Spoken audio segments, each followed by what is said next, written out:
Friends, welcome to Kavitha சமையலறை. இன்றைக்கி நம்ம பார்க்க போகிறது ஒரு இன்ட்ரெஸ்டிங்கான ரெசிபி.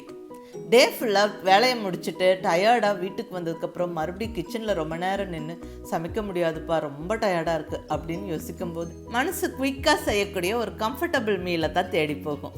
அப்படி டக்குன்னு செய்யக்கூடிய அருமையான நல்ல ருசியான வரகு அரிசி கஞ்சி எப்படி செய்கிறதுன்னு பார்க்கலாங்க.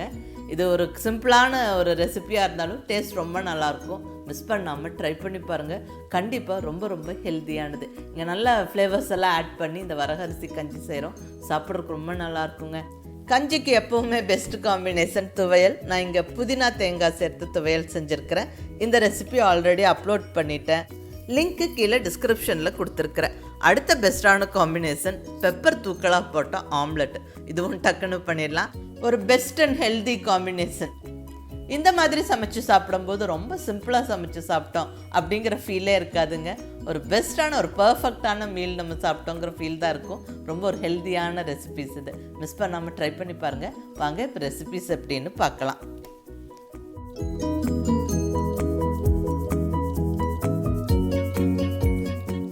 இப்போ இங்கே ஒரு குக்கரில் ஒரு அரை கப் அளவுக்கு வரகு அரிசி சேர்த்துக்கிறேங்க. இது ஒரு அருமையான மில்லட்டு. மோஸ்ட்லி எல்லாருக்கும் தெரியும், வரகு அரிசி இந்த சின்ன சின்ன கிரெயின்ஸாக இருக்கும். இதில் நிறைய சத்துக்கள் இருக்குது. நிறையா விதமான ரெசிபிஸ் பண்ணலாங்க.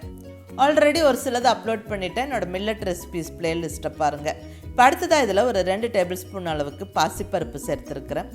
இப்போ இந்த வரகரிசி பாசிப்பருப்பை நல்ல ஒரு 2-3 வாட்டி நல்லா தண்ணி விட்டு கழுவிடலாங்க.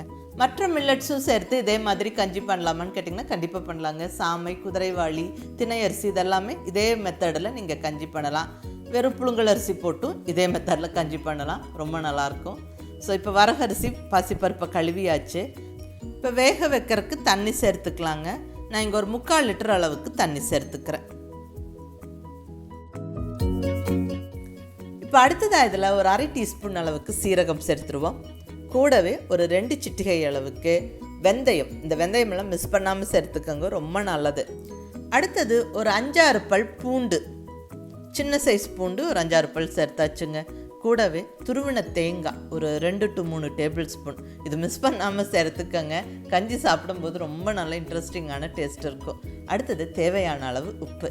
இங்கே நான் ஹிமாலயன் பிங்க் சால்ட் கல் உப்பு சேர்த்துட்டேன். எல்லாம் ஒரு வாட்டி கலந்து விட்டுட்டு குக்கரை ஸ்டவ்வில் வச்சு விட்டு மூடியை டைட்டாக போட்டு வெயிட் வச்சு விட்டு ஒரு 4 to 5 விசிலுக்கு குக் பண்ணி எடுத்துருங்க. நல்லா குழஞ்சி வெந்து வரட்டும். ஸ்டவ்வை மீடியம் ஃப்ளேமில் வச்சுக்கோங்க. ஒரு 4-5 விசில் வந்து ஸ்டீம் ப்ரெஷர்லாம் போனதுக்கப்புறம் ஓப்பன் பண்ணுறோம். அவ்வளோதாங்க, நல்ல கமகமன்னு வரகரிசி கஞ்சி சம்முன்னு ரெடி ஆயிடுச்சு. வரகரிசி நல்ல குழைவாக வெந்திருக்கு. அதுவும் அந்த ஃப்ளேவர்ஸ், அந்த ஸ்பைசஸ் எல்லாம் சேர்த்தங்காட்டிக்கு அதோட வாசனையும் சேர்த்து ரொம்ப நல்லா இருக்குங்க. இப்போ ஃபைனலாக இதில் ஒரு கைப்பிடி பொடியாக நறுக்கின கொத்தமல்லி இலையை சேர்த்து விட்டுட்டு கொஞ்சம் சுடுதண்ணி விட்டு இதை நம்ம டைல்யூட் பண்ணிக்கலாம். கண்டிப்பாக ஹாட் வாட்டர் சேர்த்துக்கோங்க. நல்லா கலந்து விட்டுருங்க. உப்பெல்லாம் செக் பண்ணிடுங்க. அவ்வளோதாங்க, டக்குன்னு ஒரு கம்ஃபர்டபுளான மீல் ரெடி ஆயிடுச்சு. இப்போ அடுத்ததாக இந்த கஞ்சி கூட சேர்த்து சாப்பிட்றதுக்கு ஆம்லெட் ரெடி பண்ணிக்கலாங்க. இங்கே நல்ல பொடியாக நறுக்கின பெரிய வெங்காயம் ஒரு 4 டேபிள் ஸ்பூன் சேர்த்துருக்குறேன். கூடவே ஒரு பச்சை மிளகாவை பொடியாக நறுக்கி சேர்த்தாச்சு. அடுத்ததாக இடித்த மிளகு ஒரு டீஸ்பூன் சேர்த்தாச்சு. கூடவே தேவையான அளவு உப்பு சேர்த்து விட்டு கொஞ்சமாக கொத்தமல்லி இலையும் போட்டு விட்டு நல்லா ஒரு வாட்டி கலந்து விட்டுருவோம். எல்லாம் நல்லா ஒரு வாட்டி கலந்து விட்டுட்டு இப்போ 2 முட்டையை உடைச்சி ஊற்றிடலாம்.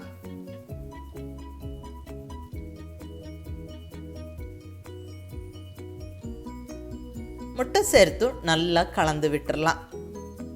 நல்லா அடித்து ஃப்ளஃபியாக கலந்துக்கங்க. அப்போ ஆம்லெட் நல்லா இருக்கும். இப்போ இங்கே தோசைக்கல் சூடாக இருக்குது. கொஞ்சமாக எண்ணெய் தடவிட்டு அடித்து வச்சிருக்கிற இந்த முட்டைக்கலவையை நம்ம சேர்த்துருவோம்.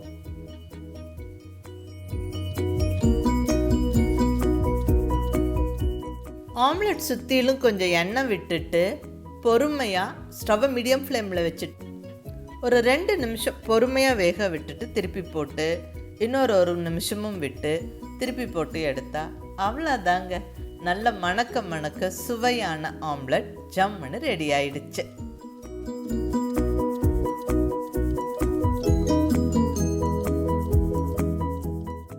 இப்போ இங்கே நல்ல மணமாக ருசியாக சுட சுட வரகரிசி கஞ்சி ரெடியாக இருக்குது. இப்போ இது ஒரு சர்விங் பவுலுக்கு மாற்றிடலாம். உடம்பு சரியில்லாமல் இருக்கிறப்ப, சளி காய்ச்சலெல்லாம் இருக்கிறப்ப கொஞ்சம் கம்ஃபர்டபுளாக தொண்டைக்கு இதமாக சாப்பிடணும்னு தோணும். அப்போ இந்த கஞ்சி வந்து பெஸ்ட் ஆப்ஷனுங்க. அதில் இந்த ஸ்பைசஸ், சீரகம், பூண்டு, வெந்தயம் எல்லாம் சேர்த்துருக்கிறதால ரொம்ப நல்லது. இந்த பூண்டெல்லாம் குழந்தைங்க எடுத்து சாப்பிட்றதுக்கு விருப்பப்படலைன்னா மசிச்சு விட்டுக்கலாம். இது கூட நல்ல ஒரு புதினா தேங்காய் துவையல் வச்சுருக்கிறேன். இது ரொம்ப நல்லாயிருக்குங்க. துவையல் வந்து கஞ்சிக்கு பெஸ்ட்டான சாய்ஸு.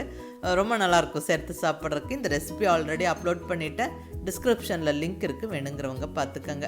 அடுத்தது ஆம்லெட்டும் வந்து பெஸ்ட்டான சாய்ஸு. ஸோ நல்ல தேங்காயெல்லாம் சேர்த்துனேன் இந்த கஞ்சி, துவையல், ஆம்லெட். சிம்பிளாக சமைச்ச ஃபீலே இருக்காதுங்க. கண்டிப்பாக நீங்கள் ட்ரை பண்ணி பாருங்கள். ரொம்ப ஒரு அருமையான ஒரு ஹெல்த்தியான மீல் சாப்பிட்டோங்கிற, ஒரு கம்ஃபர்டபுளான மீல் சாப்பிட்டோங்கிற திருப்தி இருக்கும். ஸோ செஞ்சு பார்த்துட்டு எப்படி இருந்ததுன்னு உங்கள் ஃபீட்பேக் சொல்லுங்கள். பிடிச்சிருந்தால் லைக் பண்ணி, ஷேர் பண்ணி, கமெண்ட் பண்ணுங்கள். கவிதா சமையலறை சப்ஸ்கிரைப் பண்ணி என்னுடைய மற்ற ரெசிபிஸும் வீடியோஸும் பாருங்கள். தேங்க்யூ.